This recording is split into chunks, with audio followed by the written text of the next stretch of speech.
నమస్కారం మాస్టర్స్. నమస్కారం మాస్టర్ ఈకే. ఓం గం గణపతయే నమః. జ్ఞానానందమయం దేవం నిర్మల స్ఫటికాకృతిం ఆధారం సర్వవిద్యానాం హయగ్రీవముపాస్మహే. ఆధ్యాత్మిక భావప్రకాశకులందరికీ నా నమస్సుమాంజలి. కొత్త సబ్స్క్రైబర్స్కు నా యొక్క స్వాగతం. వీలైనంత మటుకు సబ్స్క్రైబ్ చేసుకుంటూ కామెంట్స్ పెడుతూ ఉండండి. ఈరోజు వాక్కుకు సంబంధించిన విషయం కాకుండా ప్రజా సంబంధమైనటువంటి ఒక విషయంతో నేను మీతో ముచ్చటించుకుంటున్నాను. అది ఏమిటంటే డిప్రెషన్ అనేటువంటి ఒక పరిస్థితి, మానసిక పరిస్థితి. అయితే ఈ డిప్రెషన్ని సమాజం తప్పుగా అర్థం చేసుకుంది.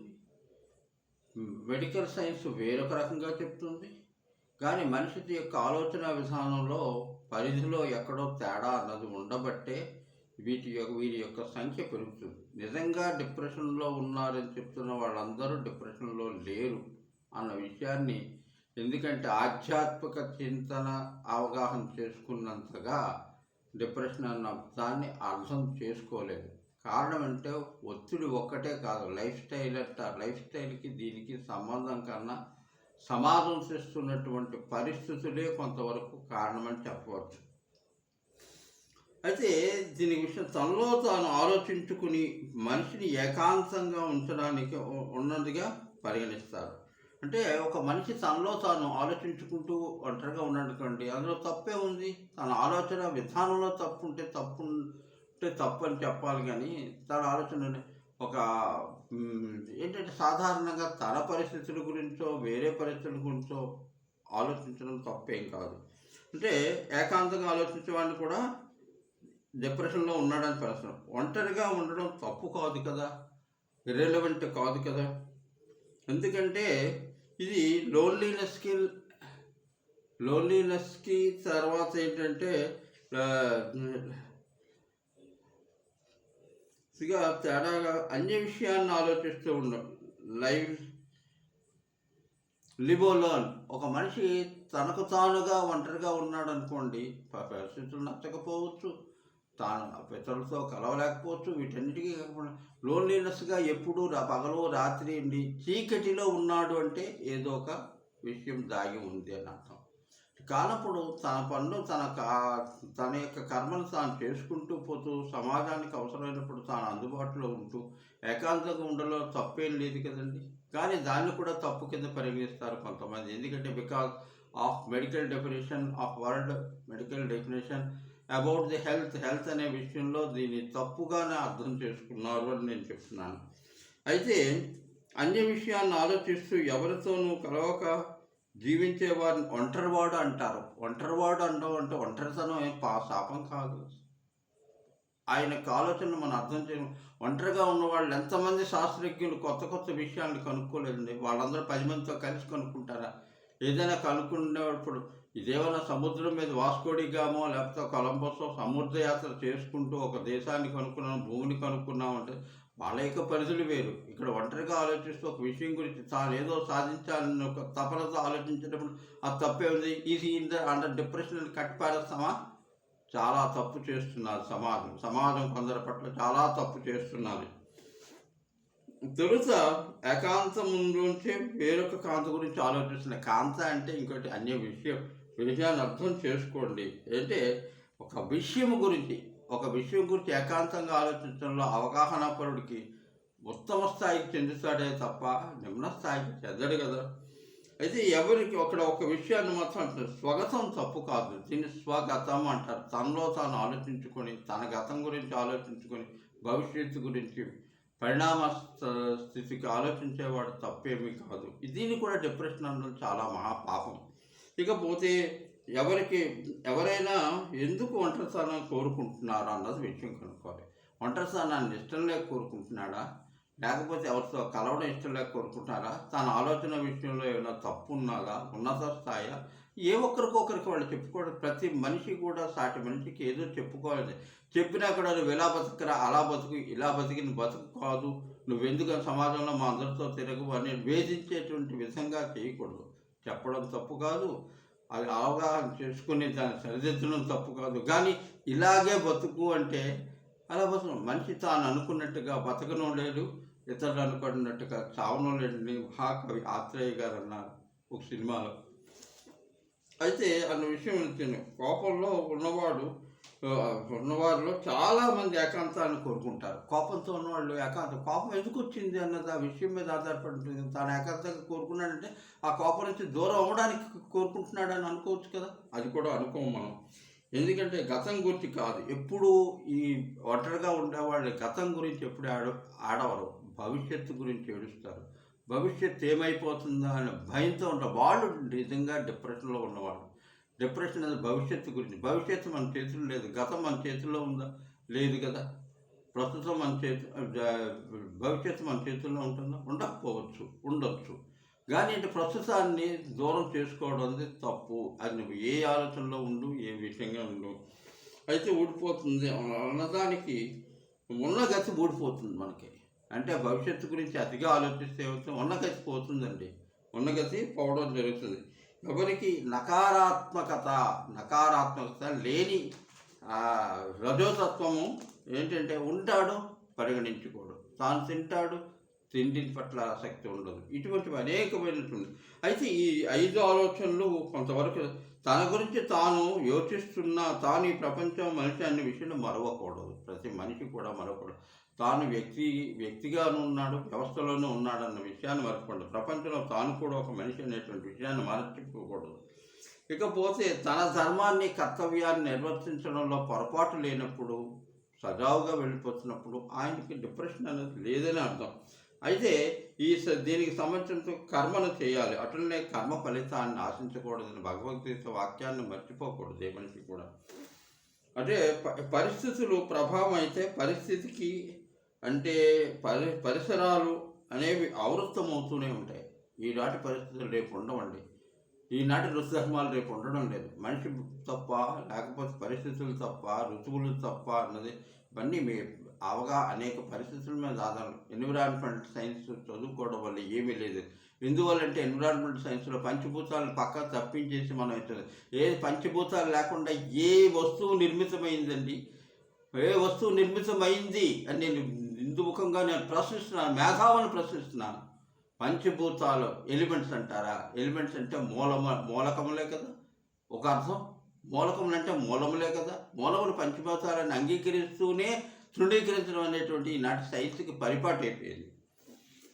అయితే ఆవృత్తం అవుతుంటాయి. ఏ ఒక్కరి కోసం మారవు అవి ఎందుకు మారిపోతాయండి? పరిస్థితులు మారిపోతే వాళ్ళకి అనుగుణంగా కొంతవరకు మనిషి వ్యవస్థ కోసం తను తాను తీర్చిదిద్దుకోవాలి. అటువంటి దిద్దుకునేవాడు తన అస్తిత్వాన్ని కోల్పోకూడదు అనేటువంటిది ముఖ్యమైన విషయం. ఇకేంటి, వ్యక్తి వ్యవస్థ ఒకటే అని గుర్తుంచుకోవాలి. వ్యక్తి వ్యవస్థకి తేడా ఏంటి? వ్యక్తి ఇది ఐడెంటికల్ ఈక్వల్ టు వ్యవస్థ అనేది. వ్యవస్థ అనేటువంటి సామూహికం, అనేకం. ఇది వ్యక్తి అనేది ఒక్కడు అనేకంగా మారడం అనేటువంటిది భగవత్ తత్వం అనే సంగతి మర్చిపోకూడదు. నకారాత్మకత అంటే లేనిపోయిన ఆలోచనలు, భౌతిక మానసిక మార్గాలు మనిషిని కృంగదీస్తాయి. అంటే ఏ పని చేయకుండా మనం అదే పనిగా ఆలోచిస్తే మనిషిని కృంగదీయడానికి చూస్తాయి. ఇవన్నీ మనిషిలోని మనసు కంటే ఇవన్నీ ఎక్కువ కాదు అన్న విషయాన్ని మనిషి గుర్తుంచుకునే ఉండాలి. ఇకపోతే వీటన్నిటిని అనుసరించి డిప్రెషన్ అనేది నీ చుట్టూ ఉన్న ప్రపంచంలోని నీ పరిస్థితులకు నువ్వు అనుగుణంగా లేనప్పుడు నిన్ను పదే ఒత్తిడికి గురి చేస్తున్నది. మనిషి కావచ్చు, పరిస్థితులు కావచ్చు, నీ యొక్క ఆలోచనలు కావచ్చు, ఏదైనా కావచ్చు, వాటిని డిప్రెషన్ అని అర్థం. డీప్ ప్రెస్ ఆన్ అనేటువంటి సింపుల్ మీనింగ్గా మనం అర్థం చేసుకుంటే, depth of pressing the substance or the living being into the deep pressing many times and every time that he will be pressed on to some extent. When they will be pressed, definitely there may be stagnation, there may be speed, there may be something different అన్నమాట. తల వంచడమే మనసు కర్మ లేక తల ఒగ్గడమే. మనసు ఇంద్రియముల ఈ విషయాన్ని ఒకటి మర్చిపోతారు అందరూ కూడా. కర్మ జ్ఞానేంద్రియములు సక్రమంగా లేనప్పుడు వాటి మీద ఒత్తిడి తెచ్చినట్లయినా సరే డిప్రెషన్లోకి మనకి వెళ్ళడానికి అవకాశం. అంటే డిప్రెషన్ క్యాండిడేట్స్ వలన ఇతరుల్లో న్యూన్యతాభావం ఏర్పడతాయి. అంటే ఇంట్లో ఒక మనిషి డిప్రెషన్గా ఉన్నాడంటే వాడిని తమలో కలుపుకోవడానికి మార్గం ఏమిటా అని ఆలోచించాలి తప్ప వాడిని నువ్వెందుకు ఇలా ఉన్నావు, మాలాగా ఎందుకు ఉండవు, మాలా బతుకు, ఎక్కడికక్కడ ధర్మాన్ని వదిలి అధర్మైన మేము చేస్తుంటాము. మా ధర్మం పట్ల ఆసక్తి ఉన్నాడు, అధర్మం పట్ల ఆసక్తి చూపించలేడు కదా.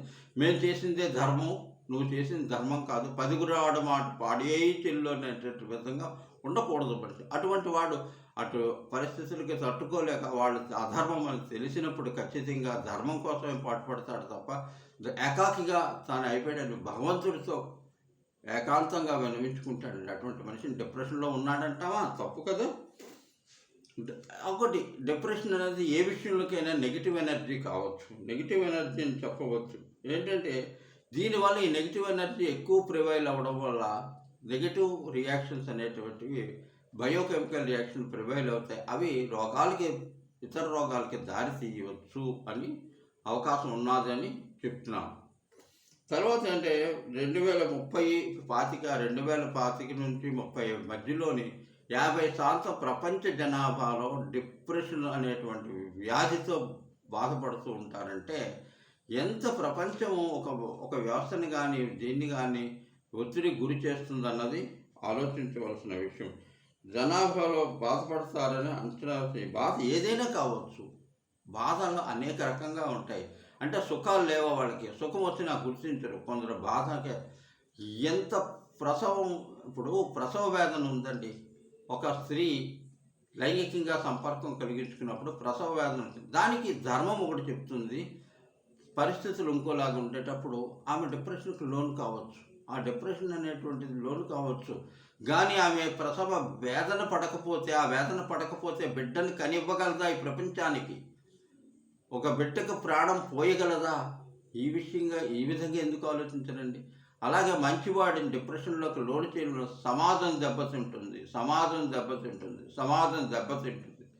సమాజానికి ఏది కావాలో కొందరికి మాత్రమే తెలుస్తుంది, అందరికీ తెలియదు. అందరిలో తాను ఒక్కడు కాకపోయినంత మాత్రాన ఆయన దగ్గరికి వెళ్ళి మనం నేర్చుకోవాల్సింది ఉన్నదే కానీ ఆయన మన దగ్గరికి వచ్చి నేర్చుకోవాల్సింది ఏదీ లేదు అని మనం చేసుకుంటాను. ఏ వయసు వారికైనా డిప్రెషన్ ఉంటుంది. స్టూడెంట్ కమ్యూనిటీలో డిప్రెషన్ లేదండి. ఎల్కేజీ చదువుకున్న కుర్రాళ్ళలో డిప్రెషన్ లేదండి. 10% 20% ఎంత ఉంటుంది కదా. తీసుకెళ్ళి కుక్క పిల్లల్ని తర్వాత పిల్లి పిల్లల్ని ఇడ్చుకెళ్ళిపోయేట్టు తీసుకెళ్ళి ఇంగ్లీష్ విషయాల్లో పడేస్తున్నామా ఇంగ్లీష్ మీడియం పాఠశాలలోని? అది డిప్రెషన్ కాదా? డిప్రెషన్ గురవుడా? ఏమాత్రం కూడా. ఏదో చాక్లెట్ ఇచ్చి మరిపించి ఇవన్నీ తాత్కాలికమే. అలాగే వృద్ధుల విషయంలో తీసుకెళ్ళి వృద్ధాశ్రమంలో పెడితే వాళ్ళు డిప్రెషన్కి లోనవుతుంది. ఇవన్నీ ఎందుకు పరిగణించరు? ఇవన్నీ మనిషి చేస్తున్న తప్పులుగా ఎందుకు పరిగణించరు? దీనికి సమాధానం ఏం చెప్తుంది అంటే తప్పదండి. వాళ్ళ ఆలోచనలు మారిపోతాయి. రేపు నీవు కూడా మారిపోతాయి. మారకపోతే అలాగ ఉంటాయా? నిన్నటి ఆలోచన ఇవాళ ఉందా?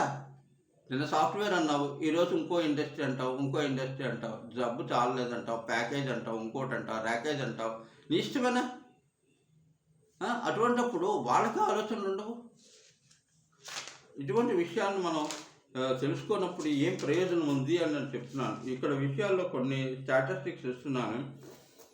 ఒక విశ్వమైన సర్వేలో 45 మంది మిలియన్ 45.7 మిలియన్ పీపుల్ డిప్రెషన్కు లోనవుతున్నారు. ప్రతి సంవత్సరం వీరి సంఖ్య పెరుగుతోంది అన్నది విషయం. వరల్డ్ హెల్త్ ఆర్గనైజేషన్ కూడా 45% యాంగ్జైటీ డిజార్డర్స్ అంటే ఒత్తిడి ఒక్కటే కాకుండా యాంగ్జైటీ ఆతురత అనేటువంటిది ఆతురత అనేటువంటి పెరగడం వల్ల అంటే వెన్ వీఆర్ ఈవెన్ డిప్రెషన్ మనిషికే కాదండి, యంత్రాలకు కూడా ఉంటుంది. 50-30 దాని యొక్క ఒక కారు యొక్క స్పీడు మ్యాక్సిమం 80 కిలోమీటర్స్ ఉందనుకోండి, దాని 60-65తోనే ఆగిపోవాలి.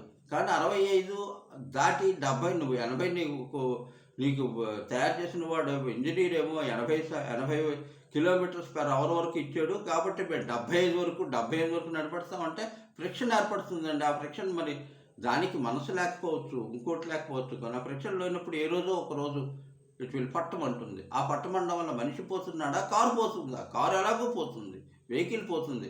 ఈ శరీరం కూడా అటువంటిదే అని గ్రహించండి. ఈ శరీర మాధ్యం ధర్మ సాధనం కోసం వచ్చింది తప్ప నీ ఇష్టం వచ్చిన వేగాన్ని పెంచేసి, నీ ఇష్టం వచ్చిన విధంగా ప్రవర్తించి, నీ ఇష్టం వచ్చిన విధంగా దాన్ని డిప్రెషన్ అనో, ఎప్రెషన్ అనో, ఇంకో సెప్రెషన్ అనో ఏదో పేరు పెట్టి దానికి మందులు వేసి మాధ్యమాలు మార్చి అన్నీ చేసి ఈ మెడికల్ కమ్యూనిటీ, ఫార్మా కమ్యూనిటీ కలిసి ఆడుతున్న ఈ నాటకాలకి చిక్కు పెట్టయితే కొంతమందైనా బాగుపడతారు.